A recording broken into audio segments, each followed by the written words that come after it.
இன்றைக்கி சித்ரா பௌர்ணமிக்கு நைவேத்தியம் பண்ண போகிறோம். சித்திரை மாதத்தில் வர்ற முதல் பௌர்ணமி இன்றைக்கி, அதான் சித்ரா பௌர்ணமி அப்படின்னு சொல்கிறது. ஸோ அது என்ன எடுத்து வச்சுருக்கோம்? சத்யநாராயண பிரசாதம் பூஜை பண்ணும்போது ரவா கேசரியில் வெள்ளை இது வாழைப்பழம் போட்டு அதுவும் பண்ணி காமிச்சிருக்கோம். இந்த கோதுமாவை கூட நம்ம எப்படி ஊற வச்சு களைஞ்சி உணர்த்தி பொடி பண்ணிக்கிறது. அப்படிலாம் முடியலாம்னா இதுமாதிரி நார்மல் கோதுமாவை கோதுமையில் வச்சு ஏதாவது பிரசாதம் பண்ணலாம். இல்லை இப்போ பைத்தம்பருப்பு திருக்கணும் பண்ணலாம். ஸோ இன்றைக்கி வந்து சிம்பிளாக இன்றைக்கி வந்து என்னென்னா சாயந்தரம் வந்து பௌர்ணமி அன்றைக்கி சாயந்தரம் வந்து 5 முகம் விளக்கு ஏற்றிட்டு குங்குமம் இது பூ அர்ச்சனை பண்ணுறது நல்லது.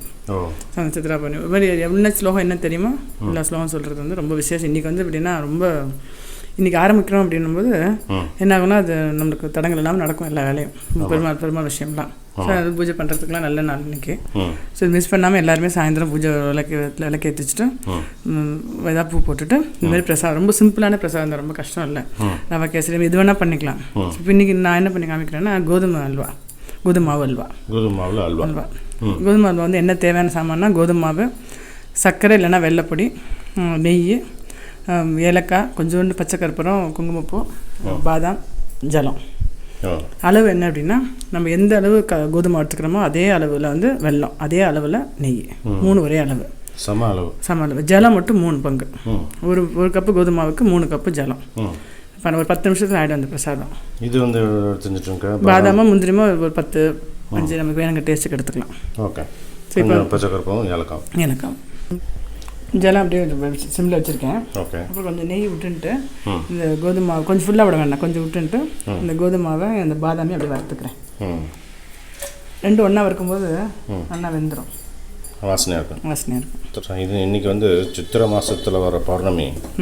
எல்லா பௌர்ணமியும் நல்லா இருக்கும், முழு நிலவு இருக்கும். சித்திரை மாதத்தில் வர்ற பௌர்ணமி அந்த நிலவில் வந்து அந்த நிலாவிலேருந்து வர்ற அந்த பொழிவு கதிர்கள்லாம் இருக்கு இல்லையா, ரொம்ப அழகாக பூமி மேலே விழுமா. என்ன விசேஷம் அப்படின்னா, ஒன்று வந்து நிலவோட ஒளி வந்து ரொம்ப அழகாக பரிபூர்ணமாக விழுமா. இன்னொன்று வந்து சித்திரை மாதத்துலேருந்து வசந்த காலம் ஸ்டார்ட் ஆகுது இல்லையா, அந்த வசந்த காலம் குளிர்காலம்லாம் முடிஞ்சு வசந்த காலம் ஸ்டார்ட் ஆகும். அதனால தான் வந்து வருஷப்பிறப்பு அப்படின்னு சொல்லுவோம். வசந்த காலம் ஸ்டார்ட் ஆகும். இந்த வசந்த காலத்தில் மாமரம்லாம் பூ பூக்கும், வேப்ப மரம்லாம் பூ பூக்கும். மா பிஞ்சு மா பூவும் பார்க்கலாம், வேப்பம் பூவும் பார்க்கலாம். அதனால தான் மாங்காய் பச்சடிக்கு நம்ம யூஸ் பண்ணுறோம். இது எல்லாத்தையுமே பார்க்கலாம். ஸோ அந்த வசந்த காலமும் இந்த அழகான நிலாவோட ஒளியும் சேர்றதுனால மனசுக்கு வந்து ரொம்ப நல்லாயிருக்கும். கரெக்ட், நீ சொல்கிறது நல்லா இல்லை. மாவும் வேப்பலையும் இல்லை, வேப்பம் பூ இருக்கும், ரெண்டுமே பூ பூக்கும். இதுக்கு ஏதாவது கதை சொல்லுங்களேன் இன்றைக்கி இது பேஸ் பண்ணி. இது வந்து சித்ரா பௌர்ணமி அப்படிங்கிறது வந்து சித்திரகுப்தரை வந்து நினச்சிக்கிறது. சித்திரகுப்தருங்கிறது யார்? யமதர்மனுடைய கணக்காளர். நம்ம செய்கிற பாவ கணக்கு, புண்ணிய கணக்கு எல்லாத்தையும் நோட் பண்ணி வச்சுப்பார். அவருக்கு ஒரு தூதர் இருக்கார். தூதர்னா ஒருத்தர் கிடையாது, அவருக்கு ஒரு பெரிய டீம் இருக்கு. அவள் வந்து சாரணர்கள் அப்படின்னு சொல்லுவாள். சாரணர்கள் வந்து நிலம், நீர், வானம், ஆகாயம், இந்த 3லையுமே வந்து இயங்கக்கூடிய சக்தி உண்டாவாளுக்கு. அந்த சாரணர்கள் வந்து ஒரு பெரிய டீம். அவள் வந்து ரிப்போர்ட் கொடுத்துருவா சித்திரகுப்தனுக்கு. சித்திரகுப்தன் வந்து நம்மளுடைய மனசில் இருக்கிற தீய எண்ணங்களில் இருந்து தீய செயல்கள் வரைக்கும், புண்ணிய காரியங்கள் வரைக்கும் நோட் பண்ணி வச்சுட்டு அந்த கணக்கை அப்படியே ஒளிவு மறைவு இல்லாமல், பாரபட்சம் இல்லாமல் யமதர்மனுக்கு அப்படியே ஒப்படைக்கிற வேலை இந்த சித்திரகுப்தனுக்கு.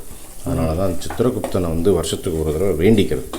வேண்டின்றோம் அப்படின்னா நமக்கே தெரியாமல் செஞ்ச பாவங்கள் வந்து குறையும் அப்படிங்கிறது நம்பிக்கை. சித்திரகுப்தன் சித்திரை மாதத்தில் இந்த பௌர்ணமியில் அவதரிச்சதா சொல்லுவாள். குப்தா அப்படின்னா என்ன அர்த்தம்னா ரகசியங்களை வந்து காப்பவர்னு அர்த்தம். ரகசியங்கள்லாம் காத்துப்பார், பாரபட்சமே இருக்காது. அது அப்படியே ஒளிவு மறைவு இல்லாமல் யமதர்மனுக்கு கொடுப்பாராம். அதனால சித்திரகுப்தனை வந்து வேண்டிக்கிறது. இந்த சித்திரகுப்தனுக்கு ஒரு நோன்பு இருக்கிறது வழக்கம். எப்படி ஆரம்பிச்சது அப்படின்னா, ஒரு காலத்தில் ஒரு அழகிய கிராமம் முக்திபுரி அப்படின்னு சொல்லுவாள். இந்த முக்திபுரியில் கலாவதின்னு ஒரு பொண்ணு. அந்த பொண்ணு வந்து பெரிய அரசனுக்கு பிறந்தவன். கல்யாணத்துக்காக அவள் அம்மா அப்பாலாம் தேடின்னு இருக்கா. அப்போ வந்து ஒரு வனத்துக்கு போகலாம் அப்படின்னு தோழிகளோட வனத்துக்கு போகிறான். அங்கே வந்து தேவகன்னிகள், கந்தர்வலோக குமாரிகள் எல்லாரும் ஒரு ஆசிரமத்தில் வேண்டின்னு இருக்கான். ஒரே நிமிஷம். அது வந்து நல்லா அந்த கோதுமை வந்து நெய்யில் வறுத்து வாசனை வரும். நல்லா வாசனை வர டைத்தில் அந்த இது இப்போ முந்திரி பருப்பு பாதாம் போட்டிருக்கோம் இல்லையா, அது கொஞ்சம் வறுத்துரும். அதான் அளவு தெரிஞ்சதுக்கப்புறம் அந்த ஜலத்தை விடணும். ஜலத்தை விட்டு கொஞ்சம் கெட்டியானதுக்கப்புறம் வெல்லம் போடுறோம். வெல்லமோ சர்க்கரையாக போட்டுக்கலாம். கண்டினியூ பண்ணும். அது பூஜை முடிஞ்சதுக்கப்புறம் அந்த கலாவதிங்க பொண்ணு வந்து ஒரு கந்தர்வ பெண்ணை கூப்பிட்டு என்னன்னு கேட்குறான். அப்போ அந்த பொண்ணு சொல்கிறா, இது வந்து சித்திரகுப்த நோன்பு பூஜை முறை இது அப்படின்னு சொல்லி, இது இருந்தனால என்ன பலன் அப்படின்னா, கல்யாணமாகாத பொண்களுக்கு நல்ல கணவன் அமையறதுக்கும் நல்ல குழந்தைகள் அமையறதுக்கும் இது வந்து உதவும் அப்படின்னு சொல்லி, ஆண்களுக்கு வந்து எடுத்த காரியங்கள் வந்து வெற்றியாக நடக்கும் அப்படிங்கிறதுக்கு இது பண்ணுறது அப்படின்னு சொல்லி, சித்திரை மாதம் பௌர்ணமி அன்னைக்கு பூஜையை விரதம் இருந்து எளிதான ஒரு நைவேத்தியம், நீர்மோறு, பானகம், சக்கரை பொங்கல், இந்த கோதுமையில் பண்ணுறது, இது எது வேணாலும் பண்ணிக்கலாம். நைவேத்தியம் பண்ணி பகவானை வேண்டிக்கணும். அதோடு மட்டும் இல்லாமல் சத்யநாராயண பூஜை மாதிரி இந்த சித்திரகுப்தன் அவதரித்த வரலாறும் அன்னைக்கு கேட்கறது புண்ணியம் அப்படின்னு அவளுக்கு வந்து சொல்லி கொடுத்துருக்கான். இதை பண்ணி கலாவதிக்கு வீரசேனன் அப்படின்னு ஒரு அழகான பண்பான ஒரு மன்னன் கிடைத்தான் அப்படின்னு சொல்லுவான். இதுதான் வந்து இந்த நோன்பு பற்றிய கதை. இப்போ சித்திரகுப்தன் அவதரித்த வரலாறு நம்ம பார்க்கணும். ஏன்னா இன்னைக்கு வந்து அந்த அவதரித்த வரலாறை கேட்கறது புண்ணியம் அப்படின்னு சொல்லியிருக்கா இல்லையா. அது வரலாறு என்ன அப்படின்னா, ஒரு நாள் கைலாயத்துக்கு எல்லாரும் 8 திக்கு பாலர்கள் எல்லாரும் கைலாயத்துக்கு சிவபெருமானை பார்க்கறதுக்காக போகிறான். போன சமயத்தில் அவளுடைய குறை நிறைகள்லாம் வந்து சிவன்கிட்ட சொல்கிறது அவளுடைய பழக்கம். அப்போது யமன் வந்து சிவபெருமான்கிட்ட சொல்கிறார், இந்த மாதிரி அழிக்கிற தொழிலில் எனக்கு ஒரு பங்கு கொடுத்துருக்கேன். பூமியில் வந்து மக்கள் தொகை நாளுக்கு நாள் ஜாஸ்தியாகிட்டே போயின்னு இருக்கு. ஒரே ஆளால் கணக்கு வழக்கையும் பார்த்துட்டு என்னுடைய தொழிலையும் பண்ணுறது சிரமமாக இருக்குது. எனக்கு வந்து ஒரு உதவியாளன் வேணும் அப்படின்னு முறையிடுறார். யார்? யமதர்மன் அப்படின்னு முறையிடுறார். சிவபெருமான் வந்து நியாயமான கோரிக்கை தான், ஒரு நல்ல நாளாக பார்த்து நானே அனுப்பி வைக்கிறேன் அப்படின்னு சொல்லிட்டு அந்த வேலையை, அதாவது ஒரு உதவியாளனை படைக்கிற வேலையை வந்து பிரம்மா கிட்ட கொடுக்குறார் சிவன். பிரம்மன் வந்து யோசிக்கிறார், இது என்னன்னா, இந்த உதவியாளன் வந்து எல்லாத்தையும் கற்ற ஒரு ஞானியாக இருக்கணும், புத்திசாலியாக இருக்கணும், ரகசியத்தை காப்பதாக இருக்கணும், சரியான நேரத்தில் இந்த வேலையை முடித்து யமதர்மன்ட்ட ஒப்படைக்கிறதுக்கு உண்டான ஒரு பெரிய கர்மயோகியாக இருக்கணும். அப்பேற்பட்ட ஒரு ஆள் வேணும் அப்படின்னா அது வந்து சூரிய பகவானால் தான் முடியும்னு சொல்லி சூரிய பகவான்கிட்ட போகிறாரு பிரம்மன்.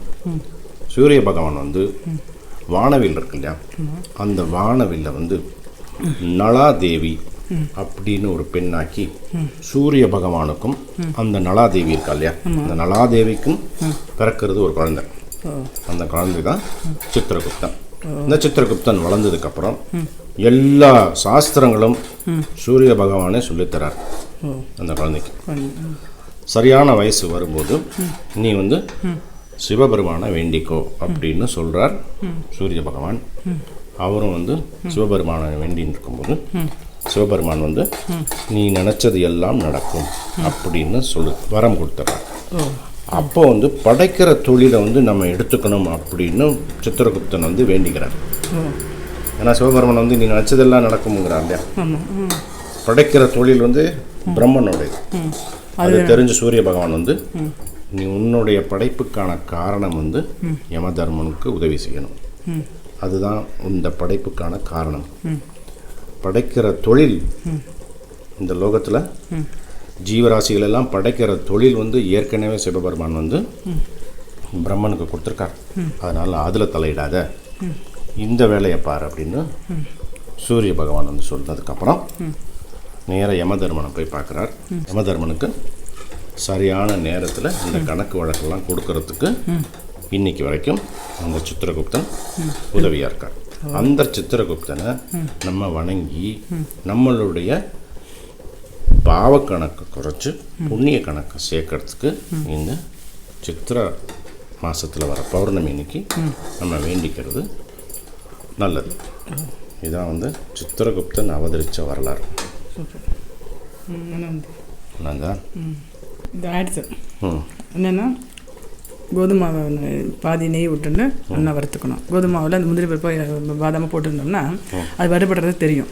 நல்லா வாசனை வரும், வறுத்த வாசனை. அப்போ ஜலம் வந்து 1:3 கொதித்து ஜலத்தை விட்டு கொஞ்சம் வெந்தோடனே வெல்லமாக சர்க்கரையும் போட்டு மிச்ச நெய்யும் விட்டு கிண்டிட வேண்டியதான். சிம்பிளான பிரசாதம். இப்போ காத்தால நைவேத்தியத்துக்கு, சாயந்தரம் சத்யநாராயண பூஜைக்கு அந்த ரவையும் அந்த வாழைப்பழம் போட்டு கேசரி. அந்த லிங்க் கொடுங்க. அது மாதிரி எப்படி சத்யநாராயண பூஜை பண்ணுறோன்ற லிங்க்கும் நம்ம இப்போ சொல்லியிருக்கோம். அந்த லிங்க்கு கொடுங்க அவருக்கு. பண்ணுறவா பண்ணட்டும். இப்போ எடுத்து வச்சிடறேன். கொஞ்சம் பச்சை கற்பூரம், அந்த குங்குமப்பூ. பிரசாதம் ரெடி. வந்து கோதுமாவில் வந்து பண்ணுறது இதையும் அம்சே பண்ணலாம். ப்ளஸ் நம்ம அந்த ரவை பண்ணுற சத்யநாராயண பூஜை பண்ணுறதையும் அப்படி பண்ணலாம். சத்யநாராயண பூஜை பண்ணாட்டா கூட அந்த பிரசாதமும் பண்ணி கேசரி பண்ணி வாழைப்பழம் போட்டு காமிக்கலாம். மெயினாக என்னென்னா பூ, நல்லா வாசனை பூ எடுத்து நிறைய அம்பாளுக்கு வந்து பெருமாளுக்கு வந்து போடுறது விசேஷம். பௌர்ணமி அன்றைக்கி சாயந்தரம் குளிச்சுட்டு 5 முக விளக்கோ 7 முக விளக்கோ விளக்கு வச்சுட்டு அடியில் அரிசி பருப்பு வச்சு விளக்க வச்சுட்டோம். வச்சுட்டு ஓம் விகிருதியான வித்யாயனம்னு சொல்லிட்டு அந்த மகாலட்சுமி அஷ்டகமோ இல்லை சர்வமங்கல மாங்கல்யே சிவே சர்வாசாதி அதுவோ இதுமாதிரி ஓம் நமோ நாராயணா அப்படின்னு சொல்லிட்டு அந்த பூவால் நம்ம வந்து அந்த விளக்கு அர்ச்சனை பண்ணிவிட்டு இந்த மாதிரி ஏதாவது சிம்பிளான நைவேத்தியம், கோதுமாவு, சர்க்கரை, அது இல்லை வெல்லம், ஜலம், நெய் இது போட்டு இது இல்லைன்னா ரவை கேசரி ரொம்ப சிம்பிள் தான். அதே பண்ணி அம்மாளுக்கு அதுவும் முடியல அப்படின்னா கூட அட்லீஸ்ட் வாழைப்பழம் ஒரு தேங்காய் வச்சா கூட போகிறோம். ஸோ எல்லாருமே இன்றைக்கி சாயந்தரம் சித்ரா பௌர்ணமி பார்க்கலாம் அப்படின்னு. இன்றைக்கி அழகர் கூட ஆற்றுல இறங்குறாருல. இன்றைக்கி அழகர் ஆற்றுல இறங்குற விசேஷம். அமர்க்கலாம். தேங்க்ஸ். ஓகே.